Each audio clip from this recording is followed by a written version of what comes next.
and people have to get involved. You have to stop it when it starts. You know, there has to be some kind of a standard, and something has to happen when excessive force is used.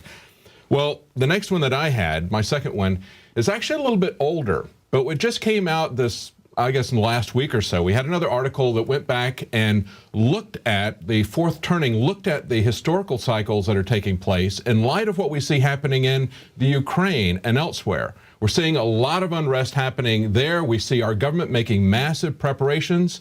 And for the longest time, all the plans of the globalists have been focused on the 2025 timeframe. Now, these guys wrote a book back in 1990. They called Generations. They did another one in 1997 called The Fourth Turning. They have a generational theory of history, that history is essentially repeating, driven by generational differences. So it repeats about every 80 years. And they say that we're coming up to a period of time that is going to be significant, like the Revolutionary War, like the Civil War, or like the Great Depression and World War II. Now, all those took place with wars, and we're hoping that we can avoid that this time around. But certainly the globalists have laid their plans based on this kind of generational rhythm. Now, this quote was written 9 years before the financial crisis of 2008. But it came from a book that was written in 1990, had the same ideas from the same authors, 18 years before the financial crisis. The fourth turning is due to begin shortly after the new millennium, midway through the 00 decade. About the year 2005, a sudden spark will catalyze a crisis mood. Remnants of the old social order will disintegrate. Political and economic trust will implode. Real hardship will beset the land with severe distress that could involve questions of class, race, nation, and empire. The very survival of the nation will feel at stake. Sometime before the year 2025, America will pass through a great gate in history, commensurate with the American Revolution, Civil War, and twin emergencies of the Great Depression and World War II. The basis of this prediction is a cyclical view of history that Strauss and Howe discovered by going back through American and English history back to the mid-1400s. And they discovered that just as we have seasons of weather, we have seasons of society. And just as we don't know the exact date that winter is going to come, or whether it's going to be a harsh or a mild winter, we do know that it's going to follow fall, and we do know the approximate time that it's going to come. We take a close look at the rhythms of American history, and in our book we make the following big prediction, that beginning about 10 years from now, America is due to enter an era of crisis, an era of political and social upheaval that will last around 20 years or so until the late 2020s. We call this era a fourth turning, and we think it's going to be a big threshold for the history of our nation.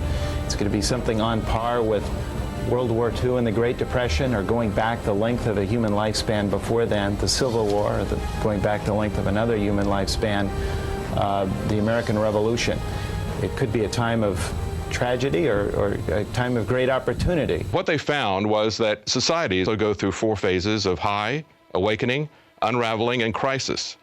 Humans go through four phases of life: childhood, young adult, midlife, and elderhood. And they noticed generations where people have shared experiences and attitudes are spaced about 20 years apart. And generations are shaped by where their childhood falls within the phases of society.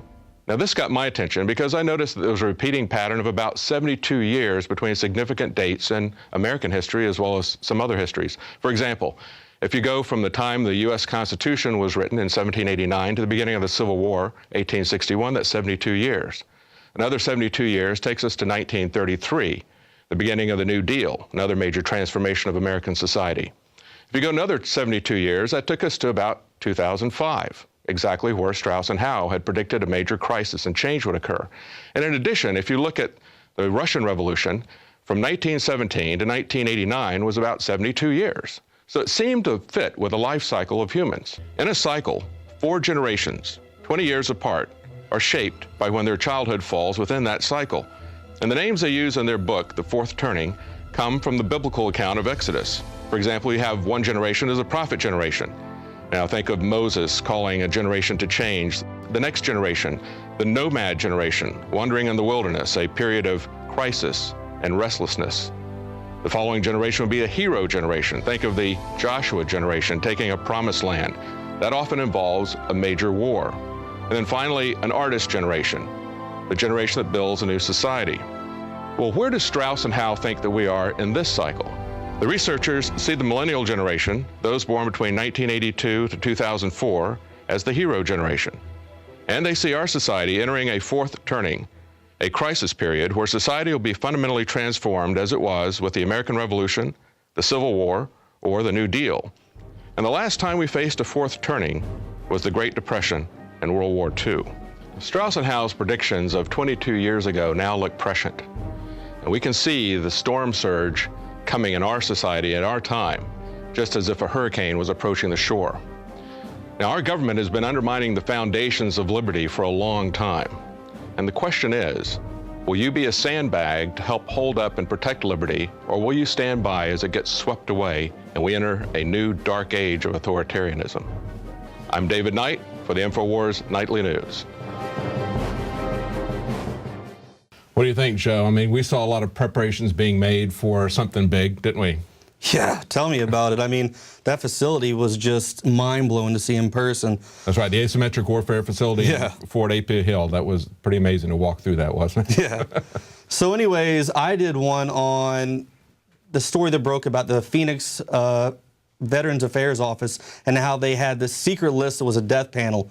You know, that's very disturbing to know that our soldiers come back from combat and they're promised these, you know, this health care, and our president's even saying that they promised us this and it's the #1 priority, but they're not doing anything about it. So I decided to go out and talk to people on the streets and find out what they thought about that and if they thought it was right that our veterans were treated this way.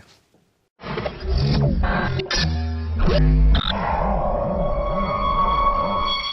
out here today talking to people, asking them about the situation with the Veterans Affairs Office and whether or not it's okay for our soldiers to come back from overseas and not get the health care they need. It's pretty ridiculous. Let's see what people out here have to say.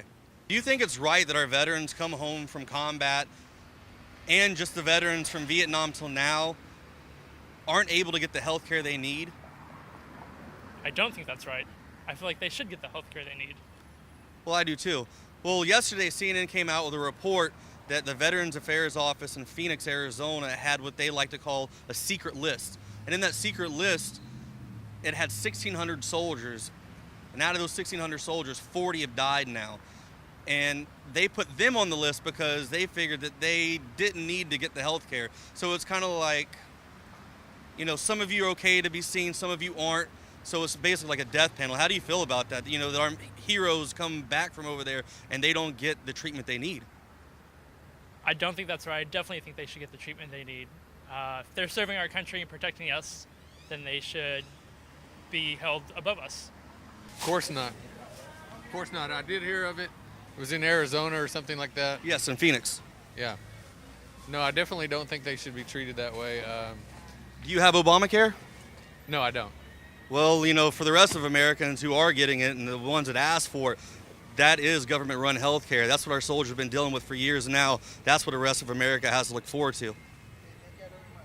I have no comment. It seems pretty serious, but I mean, do you think our soldiers that fight for our country should be treated this way? probably not. Not enough. Well, I've been doing it almost 10 years, especially my benefits. I lost my brother. Yeah, and it took a while for me to even get 10%.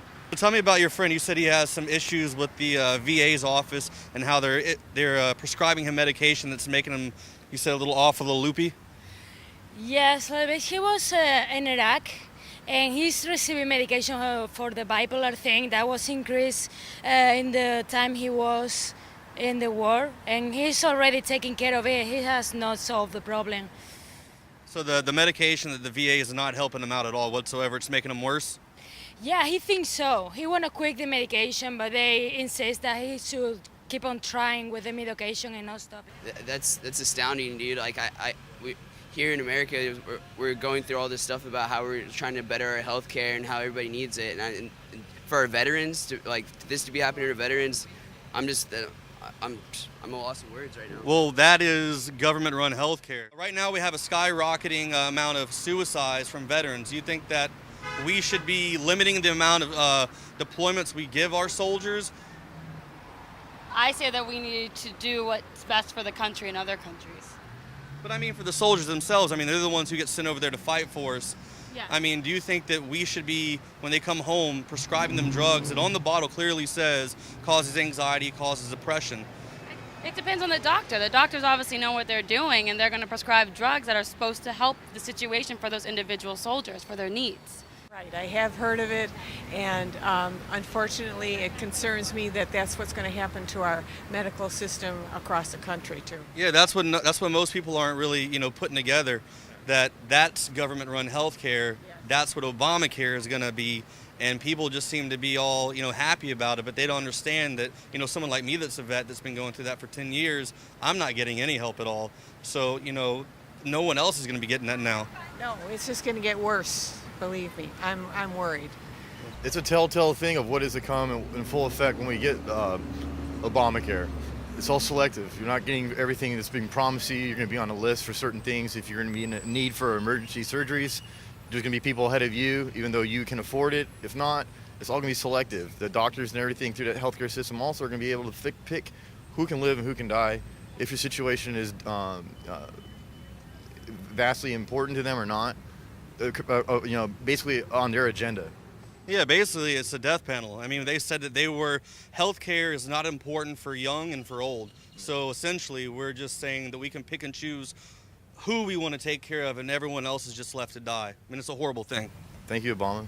Yeah, no, I agree, but at the same time you can't, the idea of throwing the baby out with the bathwater, government screws everything up, therefore we can't trust them to do anything right. I mean, I hate to say it, but we do have a pretty solid, though broken sometimes, infrastructure. We have running water and electricity. Our government does do a lot of things well. If we gave it the power to do things correctly, then maybe we would all get the health care we needed, including our veterans. Do you think it's okay that our veterans that serve and fight for our country overseas come back home and they're denied health care? I'm good. Well, they're not good. They need your help. We've been out here today talking to people about the veterans and how they're not getting proper health care and how that ties into government-run health care, i.e. Obamacare. This is what we have to look forward to in America.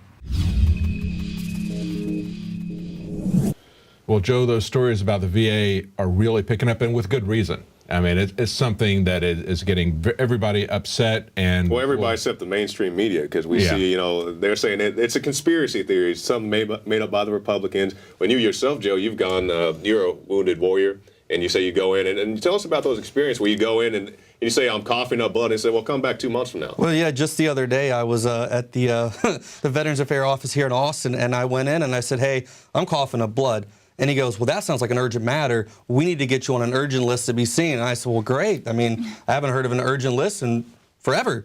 He says, yeah, how's the end of July sound? And I just kind of looked at him. I said, I'm coughing up blood, and urgent for you is the end of July. Yeah. I sat there for 5 hours, 15, maybe 17 people inside that office in that facility. The rest, they were full staffed.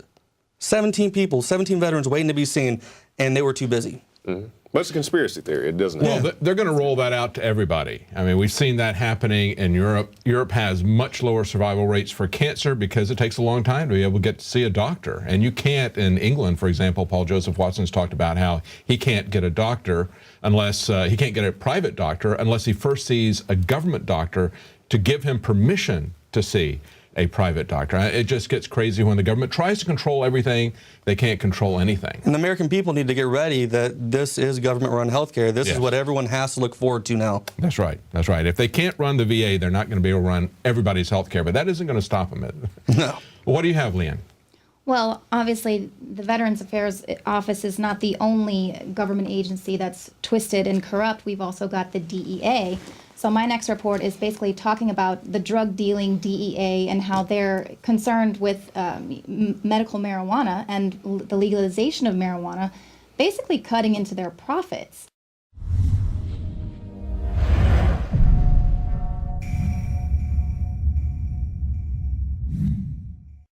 The recent decision to decriminalize marijuana in Colorado has got the DEA worried. Going down the path to legalization in this country is reckless and irresponsible. It scares us. But it seems what's really scaring the Drug Enforcement Agency is the potential loss of blood money. Just one day prior to the Senate hearing this week, Court documents revealed the DEA was smuggling billions of dollars in drugs with Mexico's notorious Sinaloa drug cartel in exchange for information on rival cartels. This is just another strike against the DEA that's causing the general public to question the drug trade's real source. Attorney General Eric Holder refused